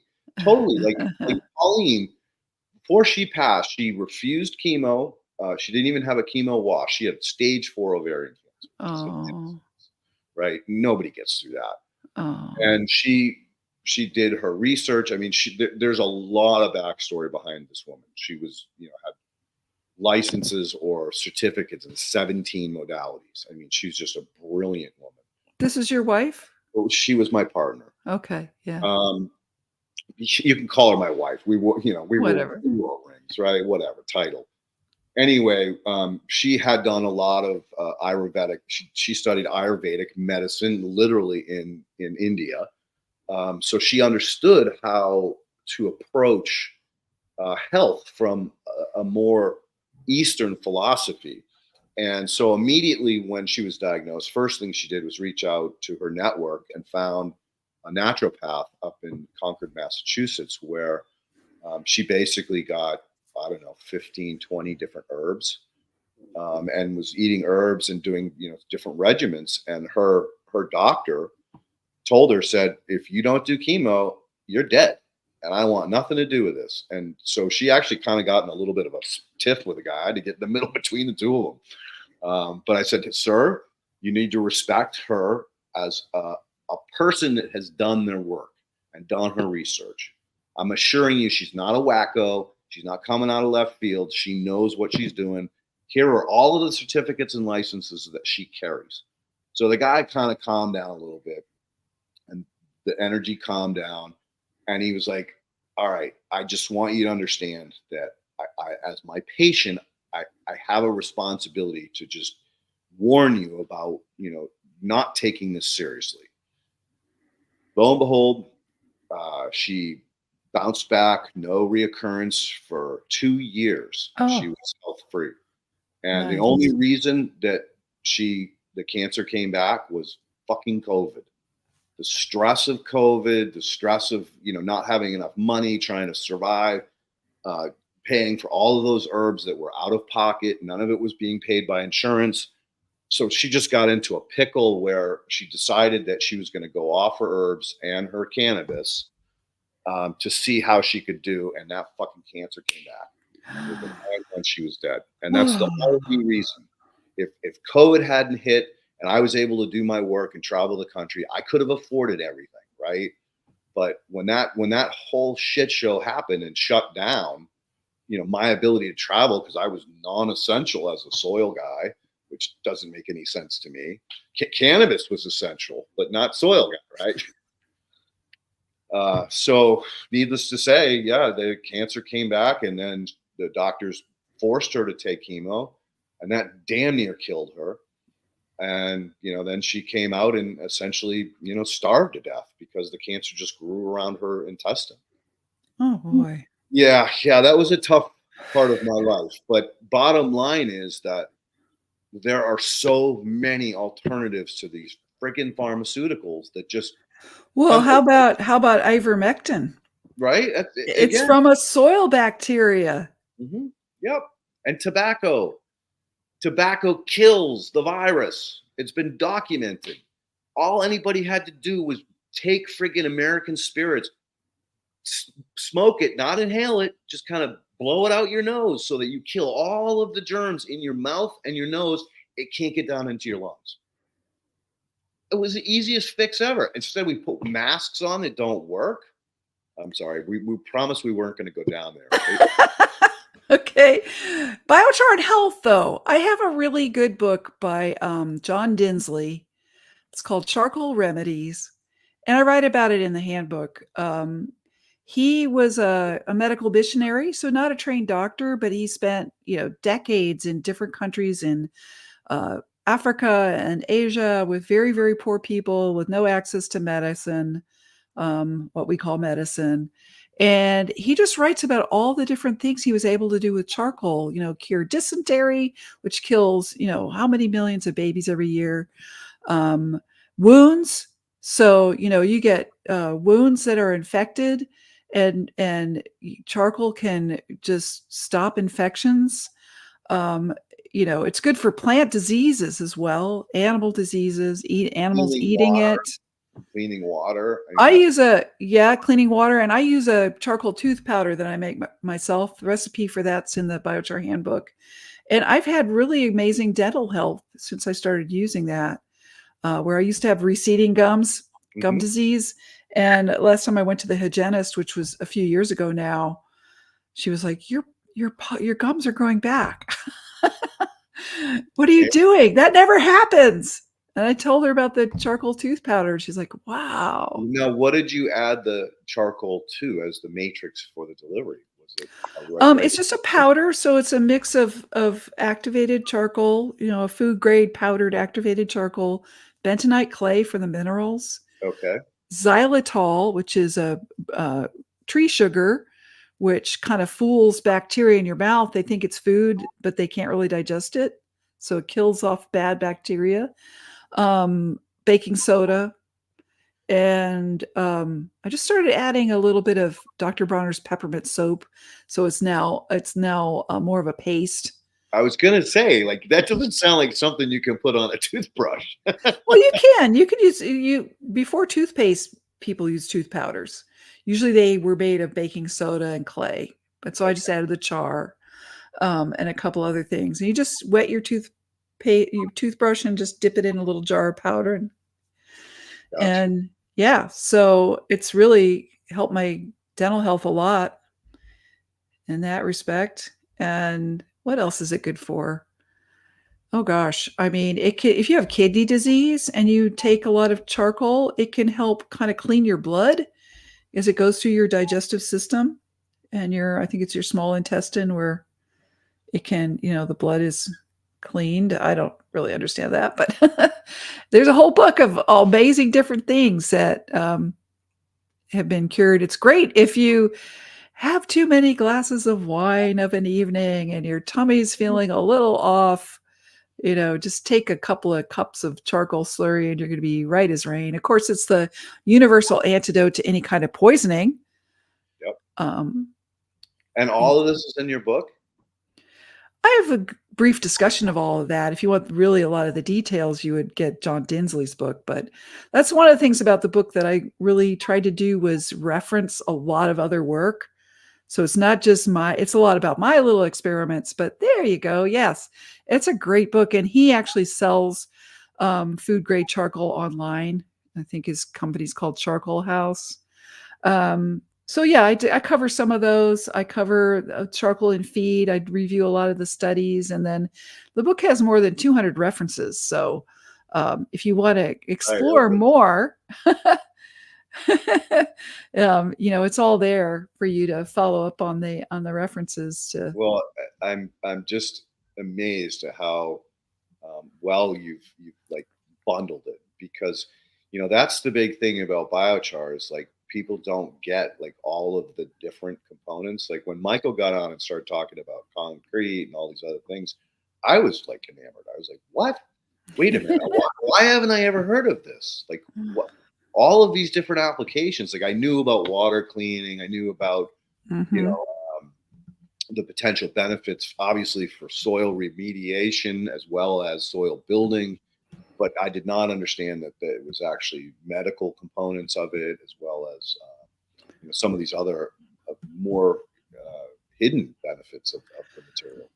Yeah, and this stuff is not new. I mean, some of it is, the electrical applications and so forth, but a lot of it, sanitation, health, soil, it's all been part of practices of regenerative agriculture going back thousands of years. But that's the problem, is it got snuffed, right? Yeah. We don't learn about this kind of stuff. No, we don't. Yeah, I think the chemical industry and fossil fuels just wiped everything else out of our heads. literally that, and John D. Rockefeller, my buddy, skin alive in front of the whole world. But Rockefeller medicine, yeah, he's already dead. But it's still the legacy of what he created was literally the devil on earth. But that's a whole nother topic. So typically around this time, we break and start answering questions. You've got quite a few of them up on the board. Oh, let's do it. So yeah, let's dive in, because they usually lead to further conversations. So here's Ken. Go ahead and fire it up. Okay, our first question from Serena. How does salt water from hurricanes affect soil health? Well, so I don't know specifically about saltwater from hurricanes, but there have been some studies of using biochar to alleviate salt-affected soils. And partly the way it does it is by absorbing the salts and then letting the main problem with too much salt in soil, I think, is that it inhibits water uptake by plants. So with the biochars there have been a couple of studies that show that it allows the plants to now uptake water again. So in my experience, dealing with Superstorm Sandy on Long Island, I mean, it was a disaster. I mean, there was whole areas under 10, 12 feet of salt water. And wow. When it was seeded, there was tremendous plant loss. And so the only thing that we could do was put a lot of extracts on those expensive Hampton properties to try to build back the biology. But yeah, there was the salt uptake by the plants was a huge problem. Salt buildup in the soils was a huge problem. And I think the only thing that we really did was provide these extra calcium and then these solubilizing bacteria that solubilize them a lot quicker and so they could leach out, right, and push them down lower into the profile, so it wasn't directly in the root zone. Yeah, soils that are over irrigated also can get salt accumulation and same thing. Yeah. Do you guys have a problem with your water up there in Oregon? Yeah. Well, I mean, the drought And it's a Mediterranean climate, so we have these long summer droughts, and then our rainfall levels have dropped, and we have less snowpack because of warmer climate. So, I live across the street from a beautiful free-flowing river, so yeah, we could always use more water. Yeah, the water down here, the municipal water is just horrific. It has so much salt in it, tons of chlorides, tons of sodium. And so it's just, we're always fighting that problem in ag out here, is that the build up in the soil as well as the plants. So I figured I'd ask about your water, because in my mind, you're more temperate and therefore more rainfall. And There's definitely more rainfall here than where you are, for sure. And I have well water, yeah, and it's good water. It's good groundwater. yeah, we can't touch that stuff. Yeah. It's horrid. Yeah. Anyway, that's long We answer. need to protect our water for sure. More charcoal, more biochar. So Smiley's Garden wanted to say, what microbial food is there in biochar? I thought it was only carbon glass.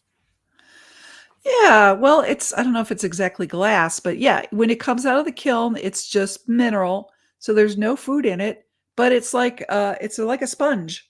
So when you put it in your compost, then it starts getting the food.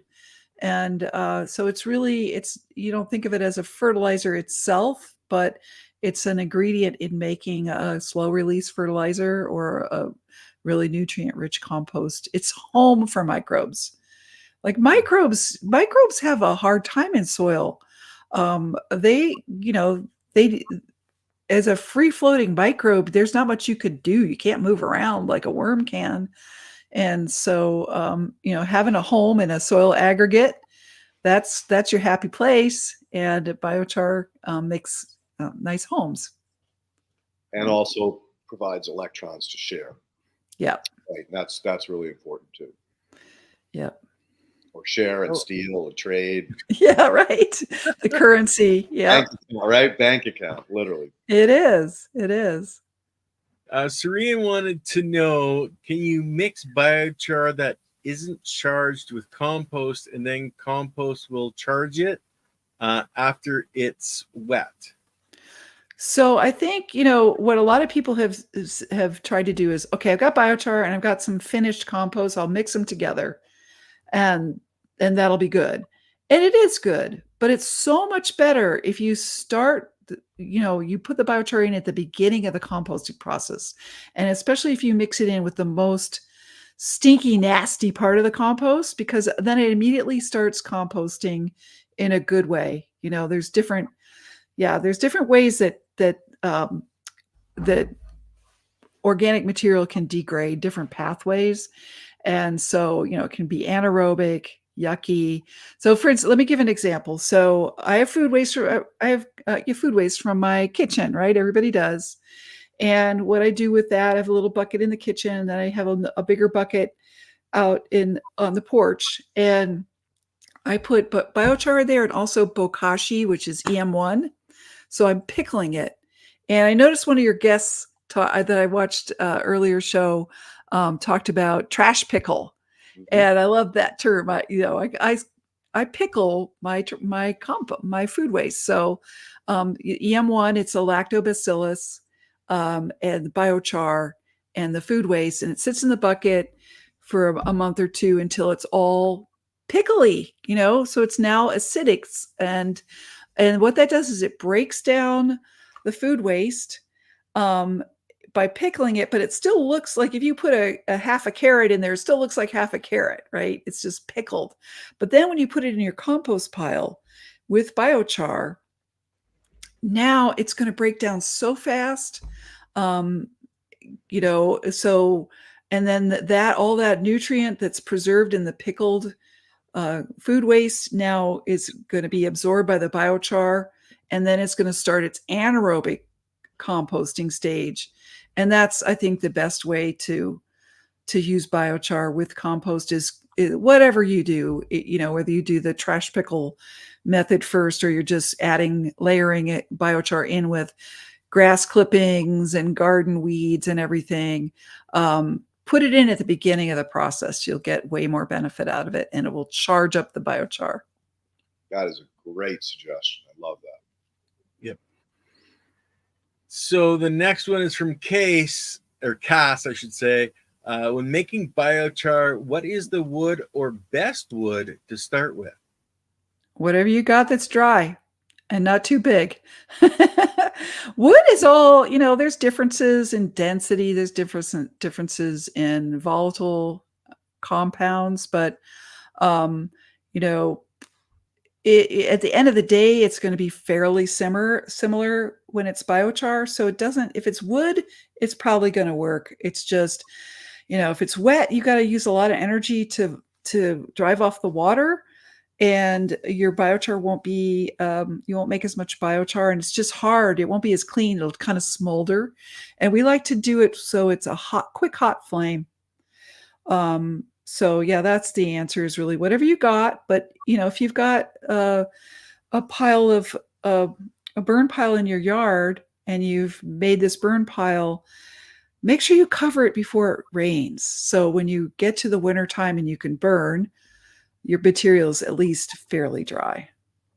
So the opposite of letting it begin to compost. Yeah. Well, yep. Now I have a question for you. Michael talked about these more lightweight materials like grasses and leaves and stuff. Do you recommend adding a little bit of that to the mix, or you want to just stay straight with the more? Well, in my process with the kilns that I use, it really is dependent on having branchy material, because that holds air spaces. So when you have something like grass, and I've tried a lot to work with things like hemp stalks, for instance, and they will carbonize. But anything that's small, or wood chips, don't even try wood chips. You can't carbonize wood chips in a low tech process, really. It's very difficult because they pack together. So you have to have the ability for air to flow through the material to actually carbonize it. Otherwise, it's just going to smoke, and you don't want to make smoke. So grasses can make really good biochar, but they're difficult to carbonize. Yes, you could throw a little bit in if you've already got a hot fire going, and I'll do that a lot. Like I'll have, dried up tomato vines, which I like to not compost because I want to sanitize them, or, berry canes and things like that that are a little more, less woody.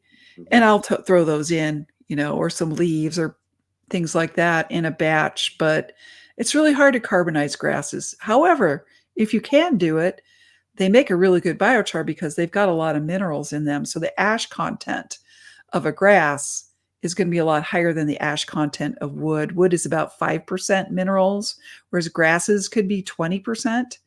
So you get less carbon and more ash, but that ash is actually plant nutrition. And you're washing it into your crevices and cracks during the washdown process, right? So the ash just literally gets stuck to the right. Yeah. But you can also just take your char and compost the grass. Right? Yep. I just wondered if there was any benefit to trying to play with some of these. Like, I talk about diversity. I'm all about diversity. But it sounds like in biochar making, diversity is not your best friend. It's probably complicates the process, because what you're really trying to do is harvest that carbon. Well, it's about it is actually valuable to pyrolyze different things. A lot of people are pyrolyzing manures, for instance. And so it is good to have diversity in chars. It's just difficult to do when you're talking about these other materials. If you have an industrial process that's designed to do that, then it's not difficult. But you think about investing like $1 million for a rotary pyrolysis machine, or at least $500,000. And that's, that most people are not ready to do that. So that would be for manure. And also things like, crop waste, corn stover, corn cobs, you could probably do you can do that in a low tech process because they're chunkier anything that's a chunky shape, you can pyrolyze in a gasifier. But anything that's more like grass, straw, hay, it's just going to be a lot more difficult to pyrolyze in any low-tech process. But there's a lot of crop waste, and there's a lot of farms that make a lot of crop waste.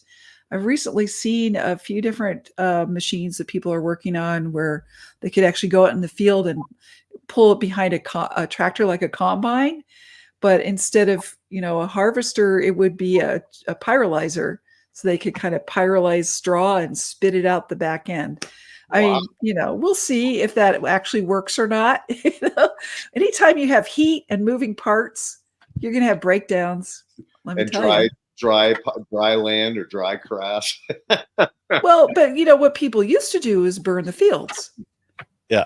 And you accomplish pretty much the same thing. You get some char and some ash and you cycle the nutrients. So in some ways, that's probably better for the land than what we do now, which is Till. spray glyphosate on it and till it, and it'd be better to burn the stubble.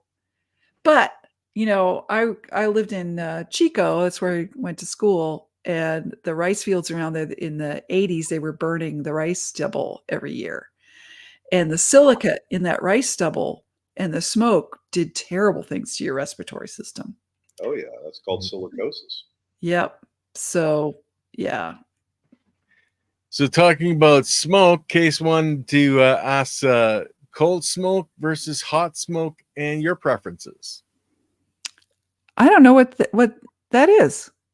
I think more like temperature wise, cold smoke. He might be talking about making wood vinegar, like how to pull the smoke apart so that you're getting what's it called, liquid smoke, right? Yeah.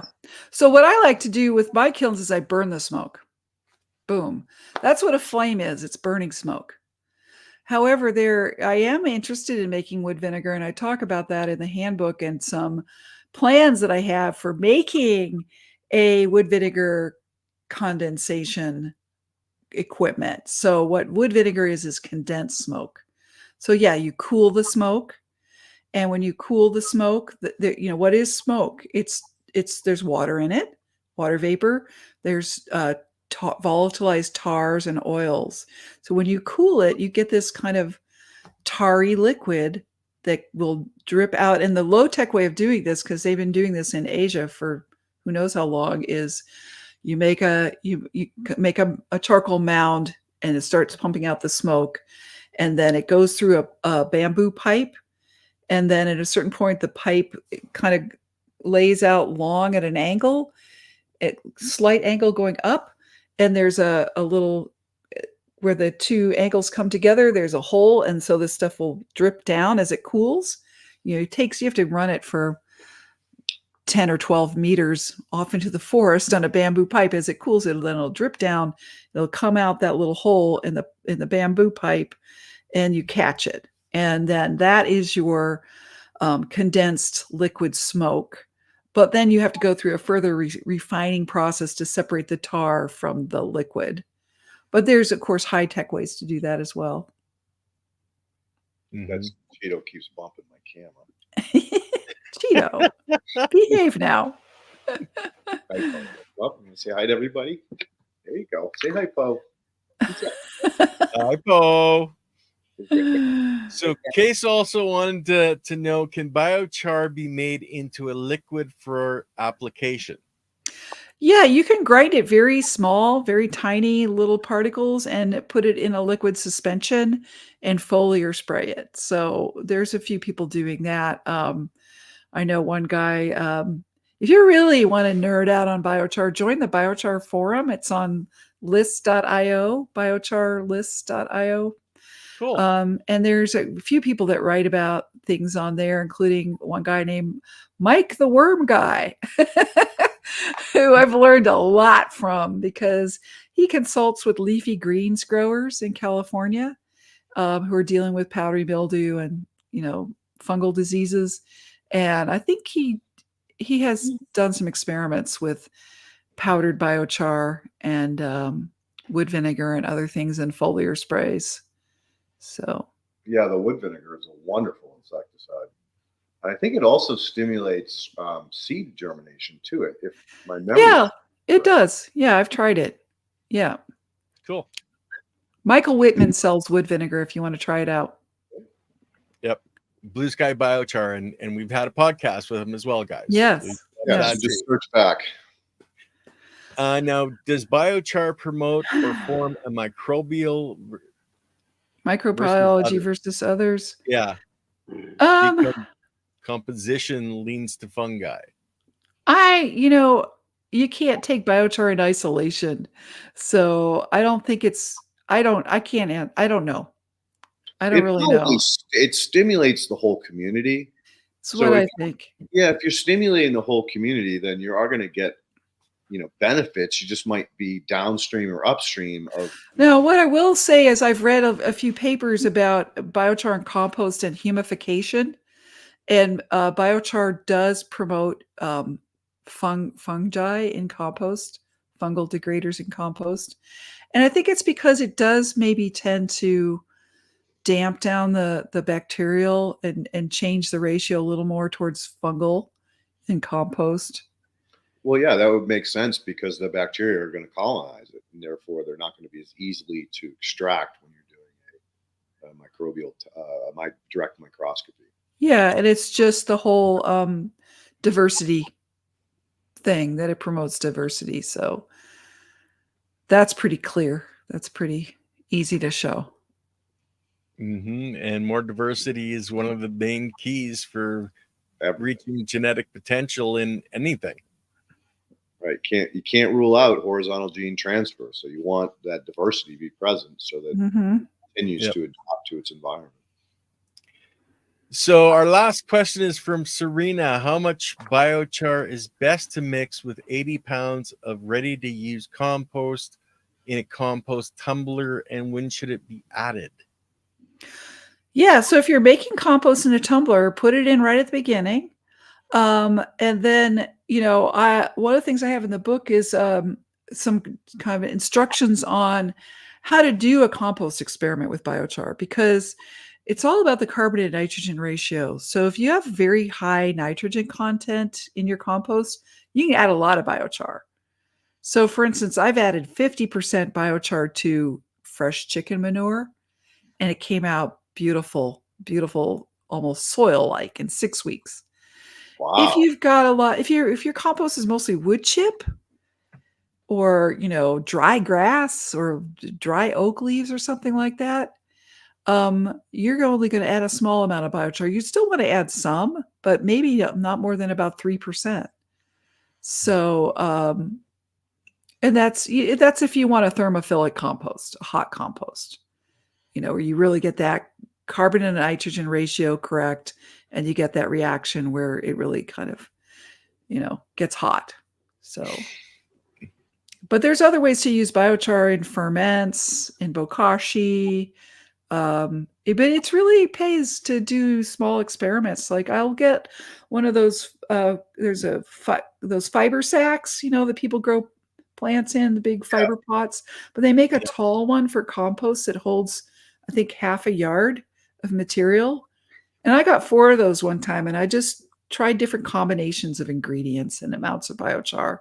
And then I just, put them side by side, kept them wet, and checked the temperature every day. And you can very easily tell what's going to really work by just looking at the temperature and how it develops, how hot it gets. And so you can figure out with whatever ingredients you have, what amount. But if you're just starting and you just want to try it, rule of thumb, try somewhere between 5 and 10%. Unless, like I said, you've got really fresh green grass clippings or food waste, then you can use a lot more biochar. Okay, this is something that I meant to bring up earlier.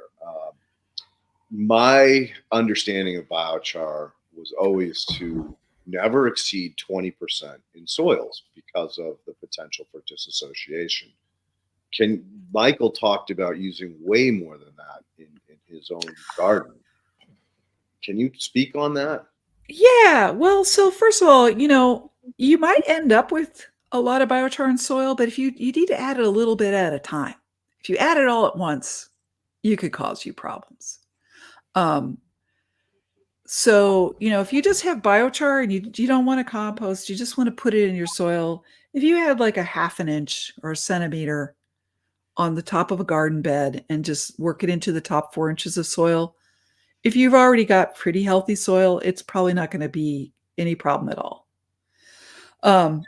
If you, another way to do it is if you do legume crops, like if you're farming, and you've got a field and you're doing cover cropping, add some biochar with your seed when you do a legume cover crop, because it fixes its own nitrogen, and because the biochar will actually promote the nitrogen fixing bacteria.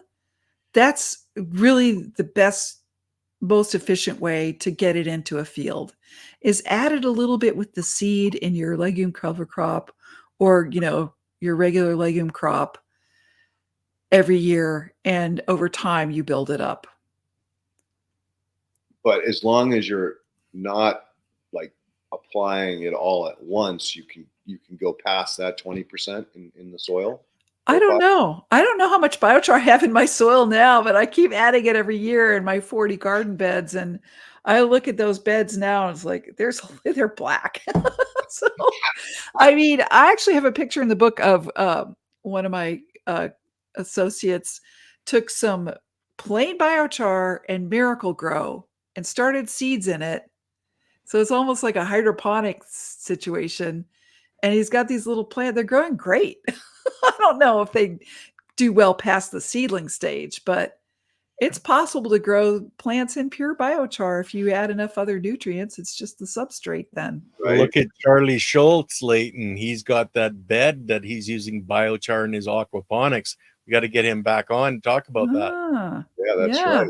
That's I right. don't think we don't know everything about biochar yet. There's a lot of room for experimentation, and it can be very fun, and really anybody can do it. Well, it's like the organic acids. We still have so much to learn about. Fulvic and humics, and even omics, some of the more exotic ones. But more work to be done, right? Yeah, and the thing about humics and biochar is that humics they can wash out of soil. They don't necessarily last. You have to keep applying them, but the combination, because the biochar will hold on to the humics, it becomes the seed of a soil aggregate. So it holds on to the humics, and then other things get attached to that, and it's just this agglomeration process. We had a couple of girls on here not long ago, Andy and Maggie. We talked about aggregation and how it's so important, and it's the foundation of beginning soil health. Without aggregation, the soils don't function. Right. So, yeah, that's a great suggestion, is turn the biochar into a little, seed to start that matrix. Yeah, I think that's what happens in compost, and that's why compost with biochar has more humic material in it, more humic content.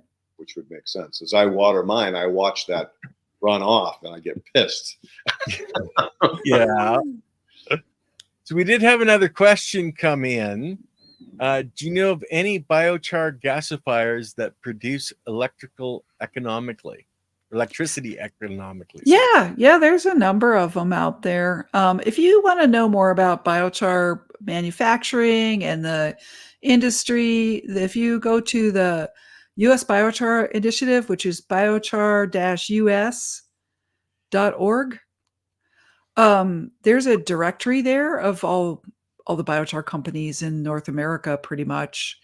And I know there's one in California called Phoenix Bioenergy, I believe. They have a gasifier that makes biochar. And then here's the other thing that's pretty cool about commercial biochar is you can make it in a conventional biomass power plant. So one of the biggest biochar producers in the country is right here near me in Medford, Oregon. It's a 30 megawatt biomass energy plant that's been around since the 80s.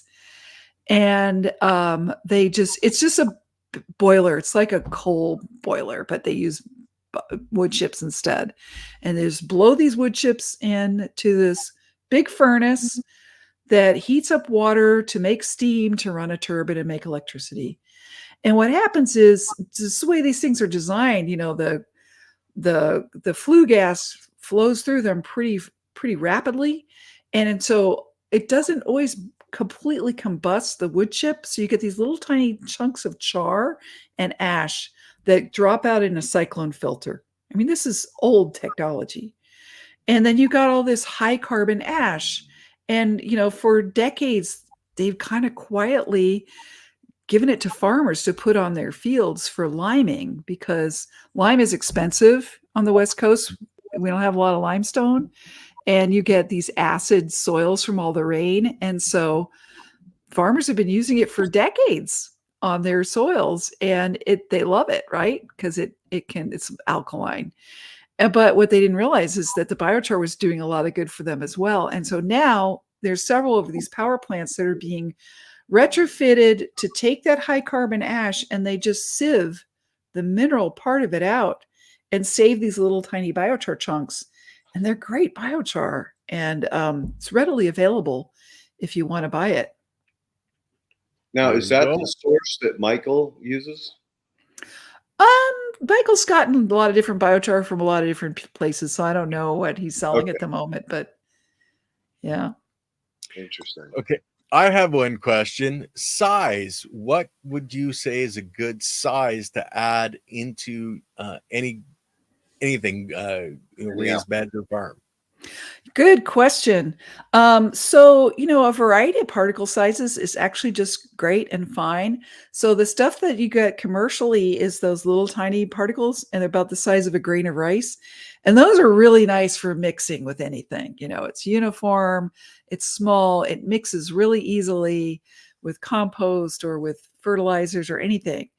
When I make my own biochar out of branches and small logs and sticks, it's chunky, but it's very brittle, and so it's pretty easy to crush. And there's different ways of doing it. The easiest way is put it on a tarp in the driveway and drive over it a few times.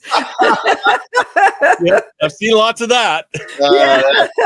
That's make sure there's no nails in it. So, or you can stomp on it. There's lots of ways to crush it. But usually when I do that, I have a variety of sizes. So I might have, you know, a size piece of my thumb, and I might have some powder, and it's all good. It's all good because a microbe is not going to get to the center maybe of that bigger chunk, but it's so brittle, it breaks down over time. And then if I've got like a planting hole for a tree or a perennial, or I have a flower pot, I might put some big chunks in the bottom just to aerate the bottom, hold a little more air in the bottom of the pot. So you can use different sizes for different things. Good answer. So we did have another question come in, be our last question. Is biochar a one-time application for raised beds, or should it be added more often? And if so, how often? That's a great question. So, like we've talked about how if you add a whole bunch of biochar all at once, it can really kind of choke things a little bit, because the soil has to adjust to it, the microbes have to adjust to it, etc. It has to get charged with nutrients. So it really makes sense to add a little bit at a time. And, you know, you can use that rule of thumb of like a half an inch of just plain biochar on the surface of your bed, dig it in, and maybe do another half inch the next year, you know, and then at a certain point, maybe you feel like you've had enough and you don't have to add any more. I keep adding more because I like what it does for my compost. So I'm a little worried about what am I going to do when I have too much and I still want to keep making compost. Maybe I won't need to make compost, or maybe I'll sell soil at that point. I don't know. I don't think we've really figured out the limits of biochar yet. And the thing is that even a little bit is going to do you some good. So however much you can do that. And it's not like there's some threshold where it does nothing and then you have enough and then it does something. Every little bit's going to help. Well, I look at you as an example and say you've added it every year and your soil is black and you still have super, healthy plants. And it gets better every year. Like I said, you know, I have no Mhm. pests this year. I'm like, what? So there's got to be something to it. As long as the material is charged or is used in small quantities, so it doesn't strip the soil, Mhm. the microbes, and disassociate from the plants, then it can't hurt. Just keep going. Right. Yep. Interesting. Very interesting. And I think Serene asked what the other dog's name was. That's Poe after Kung Fu. Yep. So guys, that's it. Kelpie, do you have anything coming up? Are you any other podcasts or anything? Blog articles that are coming? Yeah, I just started a Substack. So, you know, Okay. I worked on that book for a year and a half, and when I was done, I was like, I'm never writing anything again. I'm so burned out on writing. And I also had a bunch of other reports. Like I did this big report for the Forest Service. If you're interested in biochar and forestry, you might check that one out. And that's on my Substack. But you know, biochar's endless. I'm gonna keep experimenting with it, and I'm gonna report on that on my Substack. So I think that's the best way to stay in touch with me. I have some stuff on my YouTube channel. That's where I do a lot of webinars for different groups, conservation districts, and extension service, and a lot of those are up on my YouTube channel. It's just Kelpie Wilson YouTube channel. So check that out. Check out and subscribe to my Substack, and I'm going to be reporting on new stuff there. So, Well, Kelpie, thank you so much for coming on today and sharing your wealth of knowledge. And Ken, as always, thank you, brother, for all the work that you do to make this happen. And really appreciate you coming on. And hey, let's catch it back up in a year from now and see what you're up to and what you're doing. All right. Well, it's nice to make some new friends, and I really had a good time. Thank you very much. All right. Take care. Okay, just stick around, Kelpie. I'm going to end the broadcast. Guys, sorry about last week. I took out a nerve in my neck, and I can't use my right arm. We'll have to see about Wednesday, but we'll definitely have the guest on for Friday. So peace out, everybody.